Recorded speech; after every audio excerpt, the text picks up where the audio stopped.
Today, I think we've reached the end of the Jacksfilms versus Sniperwolf saga, at least as far as YouTube is concerned. They've taken some action, and I want to talk about their action as well as their statement. I got a lot to say. Now, very brief summary for those of you who don't know. Sniperwolf is a content creator, one of the favored people here on YouTube. She makes mostly reaction content where she neither credits the original creator nor really adds much commentary to it. That got another long-term creator, Jacksfilms, reacting to her reaction content, actually crediting the creators, and ultimately Sniperwolf took it to the streets, showing up at Jacksfilms' house and doxing him, and we've all been waiting to see what reaction YouTube would have. Basically, Leah reacts while stealing, which caused Jacksfilms to react to the theft, which caused Leah to overreact by showing up at the front door, which caused YouTube to react, and now I'm reacting to YouTube. That's all YouTube is now. It's a rabbit hole of reacting. On YouTube, Twitter responded to Jacksfilms saying, confirming that Leah has received a temporary monetization suspension per creator responsibility policies. Off-platform actions that put other person's personal safety at risk, harm our community, and behavior on both sides isn't what we want on YouTube. Hoping everyone helps move this conversation to a better place. So first off, we don't know how long she's demonetized for. Could be a week, could be a month, could be a year. I believe with Logan Paul, he got 6 months of demonetization based on my initial research. So maybe it's that, but I would doubt it because she brings in a tremendous amount of money to YouTube. If you take a look at her social blade, it looks like she gets about 5.6 million views a day, which they estimate between $2,000 a day to $22,000 a day. I would put it in the ballpark of about $10,000 a day that she'll lose per day of monetization. But keep in mind, that's probably what YouTube is losing as well. I imagine it's going to be a slap on the wrist because YouTube has so much to lose here as well. And I feel like if it was a significant amount of time, a year, 6 months, even 3 months, they would have told you how long that is. My best guess is they are not giving you the time frame because they don't want you to know because they feel like people would be further outraged. If you suspend her for a day, that's $10,000. A week is $70,000. A month would be, what, $300,000 at that point?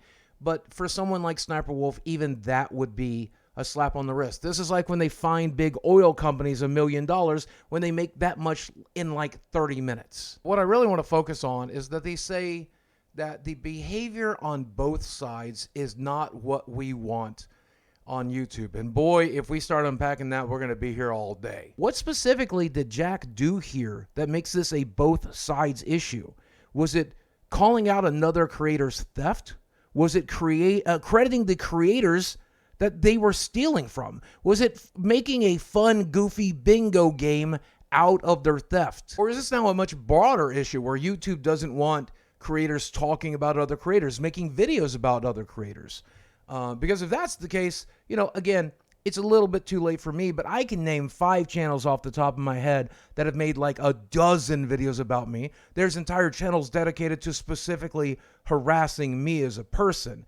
So YouTube seems to have no problem with that happening to me. Oh, but if you do it to Leah, now our panties are in a bunch. I mean, when you look at their tweet, the grammar is really off here, but they say off-platform actions that put others' personal safety at risk, harm our community, and the behavior on both sides isn't what we want on YouTube. I genuinely cannot fathom what they think Jack did to risk anybody's personal safety. I think more than anything, he just credited a bunch of creators. I think Leah was going to be just fine, especially if she stopped stealing content. Leah did apologize on Twitter, and let's read it together like a family, like we used to. Let me start by saying I'm sorry for my recent actions. It is inexcusable. I'm sorry to Jacksfilm. That's Jacksfilms, by the way. She didn't even type his name right. YouTube, the entire creator community, and my incredible fans for not being a better example for appropriate conflict resolution. Jacksfilm, again, she got it wrong twice. While we certainly don't see eye to eye and have our differences, I'm sorry for reacting the way I did when I should have taken the opportunity to show young creators how adults and professionals resolve conflict by communicating directly, respectfully, and privately. Yeah, no shit. Not for views or content, but a meaningful example of how conflict should be solved. I will reach out directly, and I hope we can find some time to connect and communicate respectfully. I'd also like to thank YouTube for holding me accountable. I deserve it, respect the decision, and appreciate the opportunity to learn and grow from a true lapse of judgment. Now, to the PR firm that wrote this for her, number one, spell Jack's YouTube channel correctly. That seems like an obvious one. But secondly, you're not apologizing for freebooting other creators' content. You're not apologizing for doing it so unsympathetically. You're not apologizing for just speechless. Speechless. Think about that. We've reached a point where even I don't know what the fuck to say. I guess we can just leave it like this. YouTube is saying here that you can steal other people's content and get on the front page doing it. You can refuse to credit those creators, and when somebody calls you out on it, you can show up at their front door, and all you'll get is a slap on the wrist. That is a real bad message to be sending, YouTube.